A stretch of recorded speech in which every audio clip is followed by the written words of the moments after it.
Allahumma 'allimna ma yanfa'una wanfa'na bima 'allamtana wazidna 'ilman wa arina al-haqqa haqqan warzuqna ittiba'a wa arina al-batila batila warzuqna ijtinaba.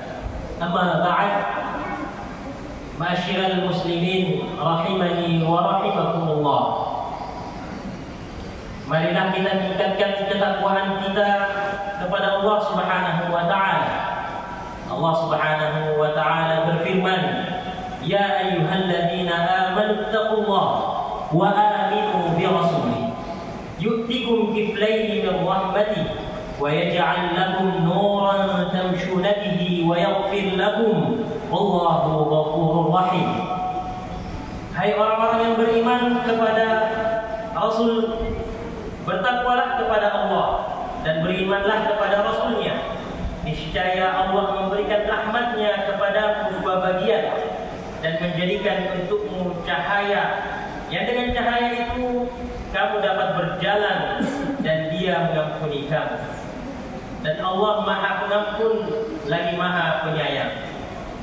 Maksud ayat ini, niscaya Allah memberikan kepada kalian dua bagian dari pahala dan balasan atas keimanan kalian terhadap Nabi Muhammad SAW dan keimanan kepada para rasul yang telah lalu, dan menjadikan untuk kalian cahaya yang kalian gunakan sebagai petunjuk di kehidupan dunia dan kalian gunakan sebagai penerang di atas titian pada hari kiamat.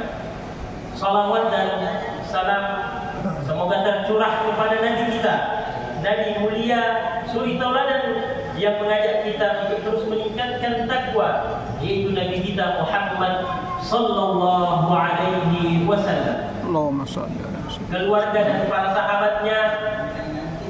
Di antara bentuk takwa adalah menjalankan salat 5 waktu.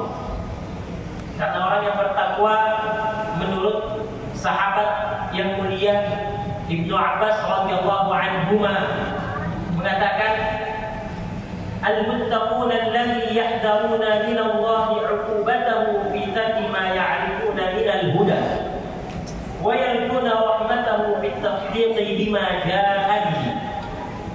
Orang yang bertakwa adalah orang yang menjaga diri dari siksa Allah karena meninggalkan petunjuk yang mereka adalah mengetahuinya, dan ia mengharap rahmat Allah Subhanahu wa taala karena meyakini apa yang datang dari Allah Subhanahu wa taala. Meninggalkan salat adalah termasuk meninggalkan petunjuk. Dalam hadis, orang yang meninggalkan salat diancam keras. Buraidah radhiyallahu anhu berkata, aku pernah mendengar Rasulullah sallallahu alaihi wasallam bersabda, "Al-'ahdu alladhi bainana wa bainahum as-salat, faman tarakaha faqad kafar."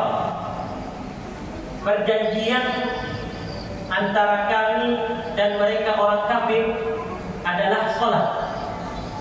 Barang siapa yang meninggalkan salat, maka dia telah kafir.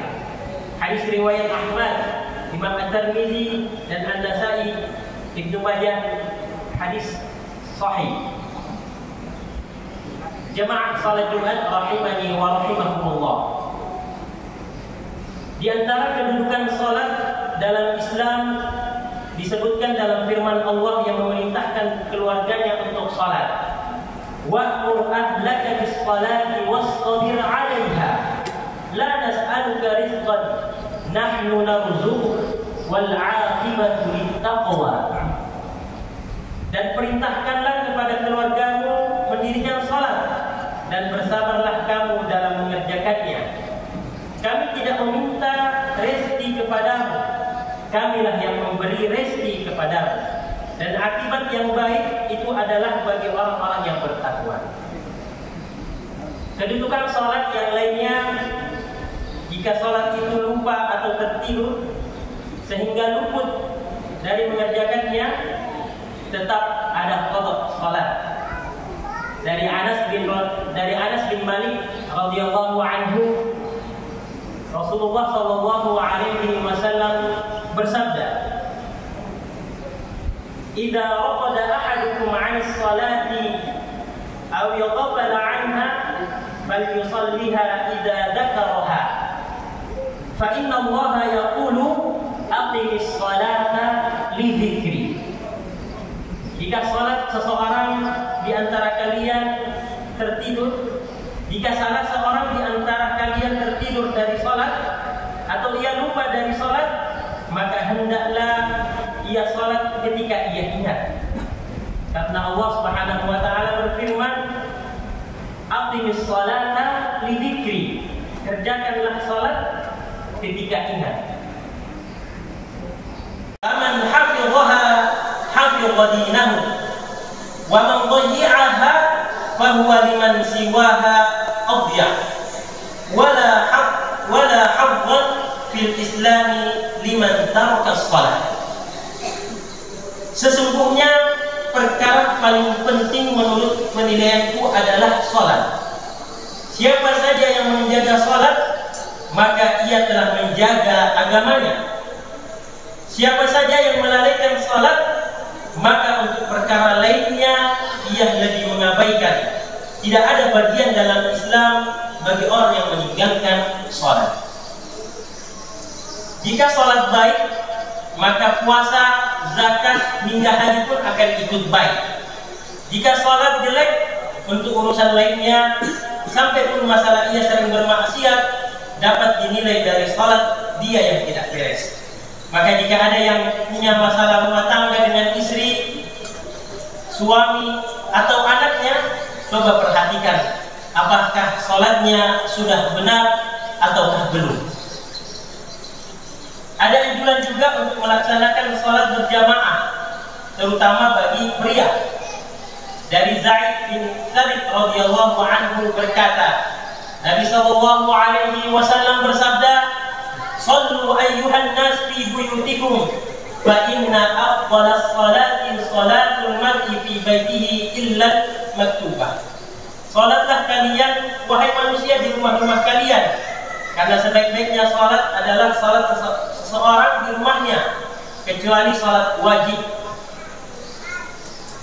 Alasan salat berjamaah yang afdal dilakukan di masjid adalah, yang pertama, masjid adalah tempat yang mulia dan suci. Alasan yang kedua, salat di masjid berarti menampakkan syiar Islam dan banyaknya jamaah. Maka dalam keadaan aman tanpa ada uzur, Imam An-Nawawi rahimahullah menjelaskan, "Idza shalla ar-rajulu fi baitihi bi rafiqihi aw zawjatihi aw waladihi, hadza fadilatul jamaah, lakinnaha fil masjid afdal, wa haitsu kana al-jam'u min al-masajid akthar fa huwa afdal." Imam An-Nawawi rahimahullah menjelaskan, ketika seseorang laki-laki salat di rumah bersama temannya atau istrinya atau anaknya, maka ia tetap memperoleh keutamaan berjamaah. Akan tetapi jika dilakukan di masjid, itu lebih utama.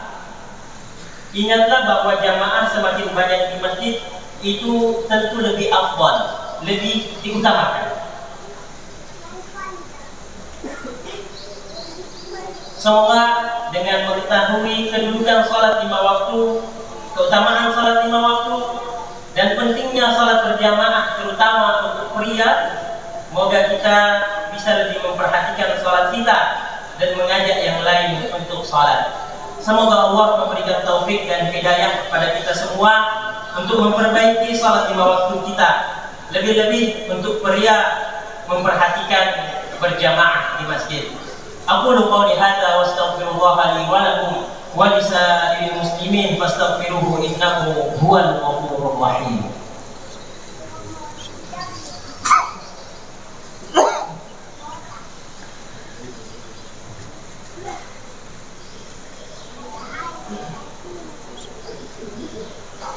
Alhamdulillahilladzi waqafa وأصلي وأسلم على سيدنا محمد المصطفى صلى الله عليه وسلم وعلى آله وأصحابه أهل الوفا.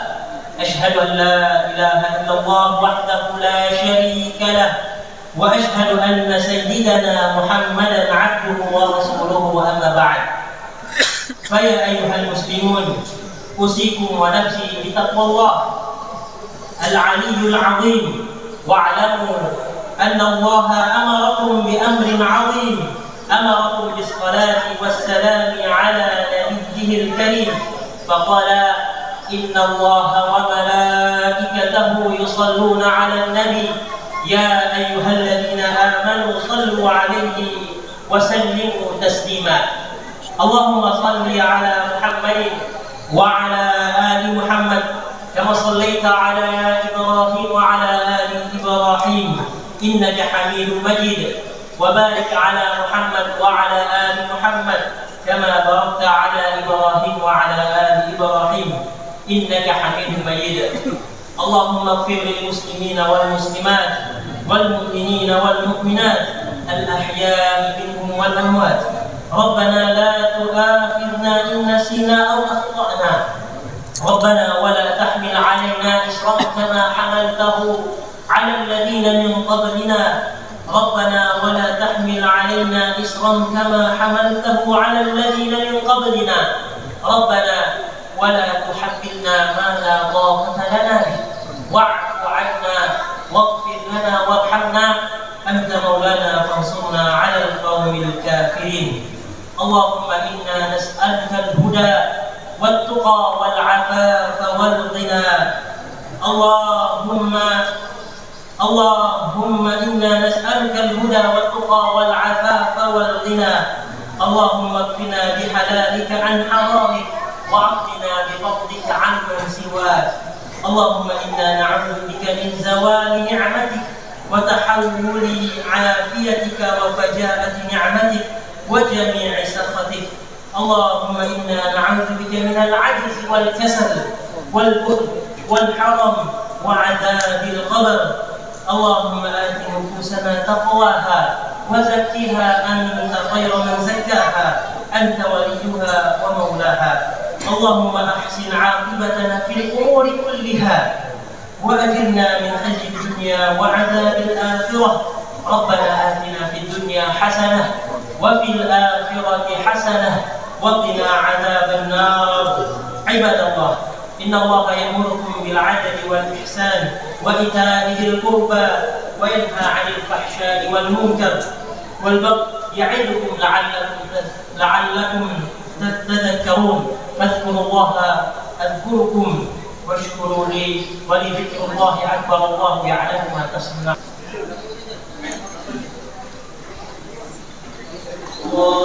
الله